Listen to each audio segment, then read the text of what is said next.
अचानक तहखाने का दरवाजा धड़ाम से बंद हो गया। धूल का एक गुब्बार हवा में उठा और राहुल की सांसें थम गईं। उसने दरवाजे की ओर दौड़ने की कोशिश की, लेकिन उसके पैर जैसे जम गए। उसने टॉर्च घुमाई और तभी उसकी नजर दरवाजे पर पड़ी। वहां एक औरत खड़ी थी, सफेद साड़ी में लिपटी हुई।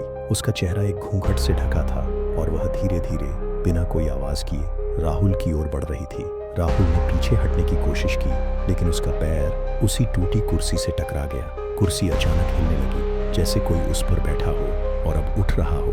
राहुल की नजर कुर्सी पर पड़ी और उसे दो चमकती हुई लाल आंखें दिखाई दी।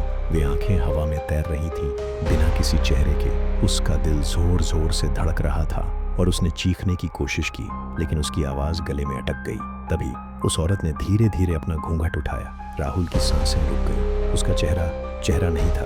वहां न आंखें थीं, न नाक, न मुंह। बस एक काली गहरी खाई थी, जिसमें से ठंडी हवा का एक झोंका निकला। उस खाई में जैसे पूरा अंधेरा समा गया था और राहुल को लगा कि वह उसमें खींचा जा रहा है। उसने अपने मोबाइल को पकड़ने की कोशिश की, जो अब भी रिकॉर्डिंग कर रहा था, लेकिन उसका शरीर कांप रहा था। कौन हो तुम?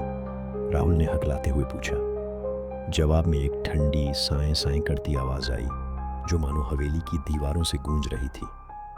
तूने मुझे बुलाया, अब तू मेरा है।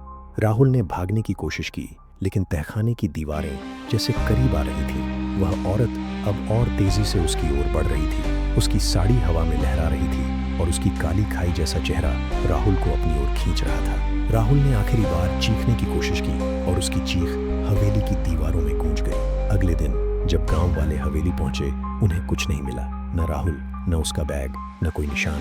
सिर्फ तहखाने में उसका मोबाइल पड़ा था, जिसकी स्क्रीन टूटी हुई थी। जब उन्होंने रिकॉर्डिंग चलाई तो आखिरी कुछ सेकंड में सिर्फ राहुल की चीख सुनाई दी और फिर एक ठंडी भयानक हंसी, जो मानो हवेली की दीवारों से निकल रही थी। उस दिन के बाद गांव वालों ने हवेली को पूरी तरह बंद कर दिया। लेकिन रात के सन्नाटे में लोग कहते हैं कि हवेली की खिड़कियों से कभी कभी एक सफेद साड़ी वाली आकृति दिखती है, और अगर कोई हवेली के पास से गुजरता है तो उसे एक ठंडी साएं साएं की आवाज सुनाई देती है।